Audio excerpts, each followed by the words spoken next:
YouTube. Speaking of the Carolina Panthers, another day, another round of speculation as to what's going on with the overall number one pick in the draft. All signs have now started to point at Bryce Young, Alabama quarterback.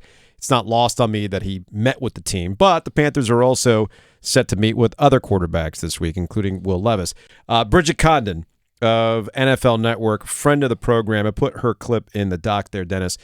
Here's what she said on the NFL Network earlier today about the next steps for the Panthers as we're now 2 weeks away from the draft.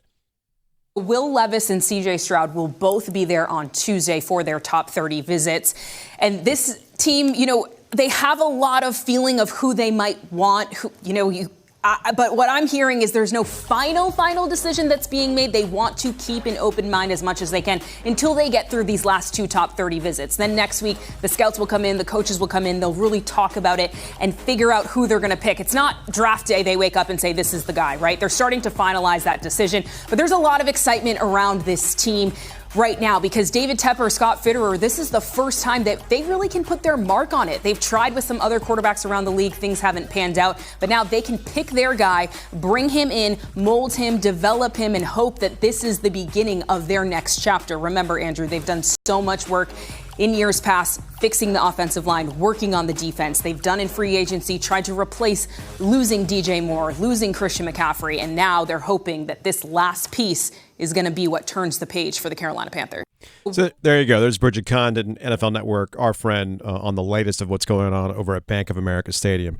Joe, again, everything has been Bryce Young. I guess since it's been positioned this way, and I'm not trying to belittle what Peter King has to say or what Mel Kiper has to say. These draft gurus tend to know what they're talking about for the most part.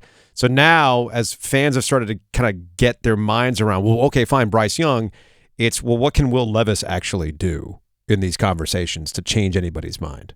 C.J. Stroud maybe, but like you're throwing Will Levis in there, I'm like, what could Will Levis possibly do outside of going full Beastie Boys and sticking it in the mashed potatoes to impress? What's going on? Swig that coffee. Swig the mayo coffee. Like, I'll show you. You laugh, but the reason the Bears took Mitch Trubisky is because he drove his Honda. Yeah. With 200,000 miles on it. So maybe Will Levis shows up and goes, hey, here's the mayo. Here's the coffee. This is why you take me. Oh, he eats bananas, too, with the peel on. With the peel on, which you can do. There's nothing wrong with that. A lot of fiber.